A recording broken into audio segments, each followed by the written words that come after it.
नमस्कार, आप देख रहे हैं ब्रेकिंग बिहार। देखिए, अभी हमारी मौजूदगी भाजपा प्रदेश कार्यालय में है। हमारे साथ भाजपा के प्रवक्ता, फायर ब्रांड प्रवक्ता अरविंद सिंह जी हैं। इनसे हम बात करेंगे। लालू यादव जी ने आज जिस प्रकार से माननीय प्रधानमंत्री पर टिप्पणी की है, हम उन शब्दों को दोहराना नहीं चाहते। अरविंद जी, क्या कहिएगा?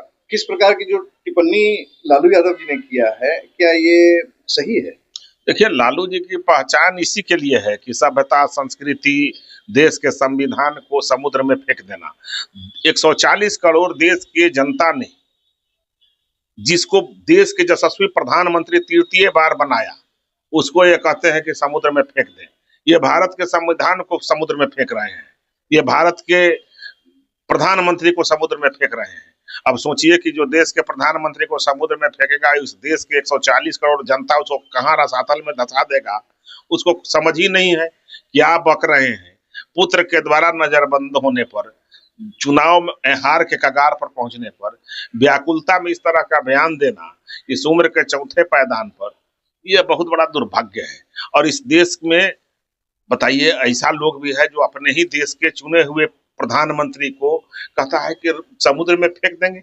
पाकिस्तान चाइना बोलता तो बात समझ में आती। ये चाइना पाकिस्तान का भाषा बोलना है, राष्ट्रद्रोह, देशद्रोह की भाषा बोलना है। आप जो है पॉलिटिकली किसी को हरास कर सकते हैं, शारीरिक और रूप से आप क्षति नहीं पहुंचा सकते हैं, और सोचिए कि देश के प्रधानमंत्री के लिए ये ऐसा बात बोल रहे हैं।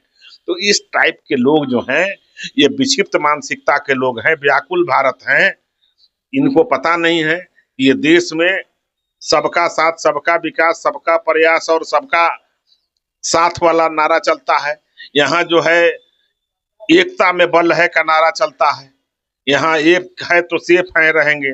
और ये लोग देश को बांटने, खंडित करने वाले लोग हैं। ये देश के टुकड़े टुकड़े करने वाले लोग हैं।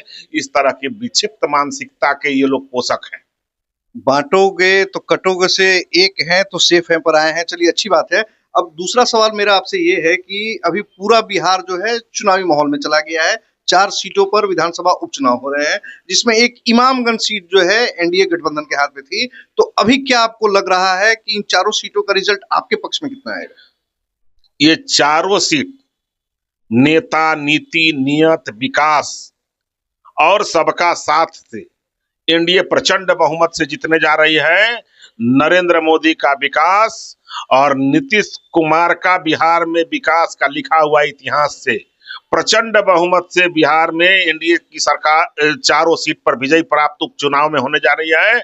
और तेजस्वी यादव के अकुशल नीति, गुंडा, घपलेबाज, घोटालेबाज, माफिया, दारू माफिया, बालू माफिया, इस टाइप के लोगों और गुंडागर्दी के चलते और जुबानी दबंगई के चलते बिहार की जनता त्रस्त हो चुकी है।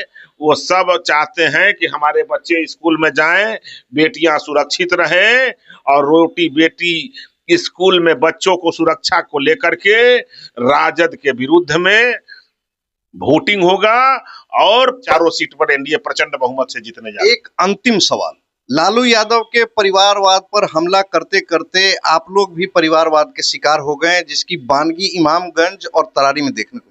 देखिए, परिवारवाद का मतलब क्या होता है? परिवारवाद का मतलब होता है कि बाप जेल जाए और बेटा को मुख्यमंत्री बना दे, उप मुख्यमंत्री बना दे, पति जेल जाए, पत्नी को बना दे।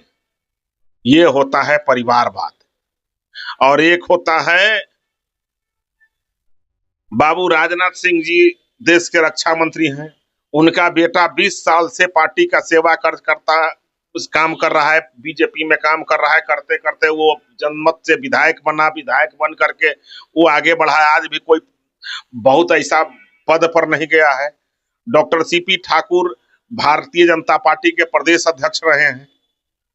अब उनका बेटा युवा मोर्चा के कार्य समिति के सदस्य स्टार्ट करके और आज संसद सदस्य बन गए। आपको बीच में रोकना चाहेंगे। ये भी तो कहा जा सकता है कि बाप कैबिनेट मंत्री सेंट्रल में, बेटा स्टेट में मंत्री, और अंत में बहू को जो है टिकट दे दिया जाता है।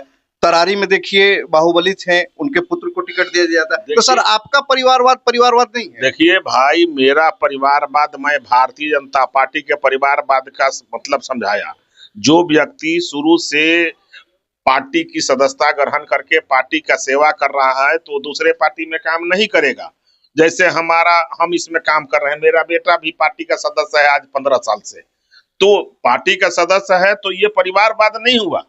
लेकिन किसी को जेल यात्रा के एवज में बना देना, अब उनकी बहू जो है राजनीति में आने के पहले ही से वो जिला परिषद सदस्य क्या क्या रही है, आप देखिए उसका इतिहास उठा करके, तो उसको परिवारवाद में आप नहीं ले सकते हैं। लेकिन लालू जी के बाद राबड़ी जी किस सदन के सदस्य रही हैं, कहां पर पार्टी के सदस्य रही हैं? हाउस वाइफ थी और उनको मुख्यमंत्री बना दिया गया। उसी तरह से तेजस्वी यादव जी और ये लोग नाबालिग था, चुनाव लड़ा दिया गया। तेजस्वी यादव जी नाबालिग से चुनाव लड़ा दिया गया, ऐसा कब हुआ सर? अरे भाई, जो व्यक्ति 9वां पास व्यक्ति को चुनाव लड़ा दिया गया, भेज दिया गया, इसलिए कि लालू जी के बेटा थे और एक से एक राजद में कर्ज करता थे, बढ़िया कर्ज करता थे, होनहार कर्ज करता थे, समर्पित कर्ज करता थे, तो इनको इसलिए बना दिया गया कि ये जो है इन्हीं के एक बड़े भाई हैं तेज प्रताप जी, उनको नहीं नेता प्रतिपक्ष बनाया गया, बना दिया गया तेजस्वी यादव जी को, इसलिए कि पिता का कौन चहेते हैं, पिता के चहेते हैं इसलिए बना दिया गया। और नहीं तो ये पिता ने तय कर दिया कि ये छोटा बेटा होशियार है, बड़ा बेटा उस काबिल नहीं है। तो देखिए हमारे साथ अरविंद सिंह जी थे। हालांकि परिवारवाद के आरोप जब हम भाजपा पर लगाए, थोड़ा सा असहज हमको महसूस हुए, क्योंकि लगातार इन लोग आरजेडी पर इस मामले पर मुखर रहे हैं कि लालू यादव परिवारवाद का शिकार करते हैं, लेकिन सीट निकालने की जद्दोजहद में कहीं ना कहीं बीजेपी भी उस परिवारवाद में फंसी हुई दिख रही है। हालांकि आगे 13 तारीख को चुनाव क्या होगा, 23 तारीख को जब रिजल्ट आएगा उसका परिणाम क्या होगा, भाजपा अपनी योजनाओं में कितना सफल हुई कितना असफल हुई, ये तो हमें 23 तारीख को ही पता चलेगा। तब तक के लिए दें हमें इजाजत।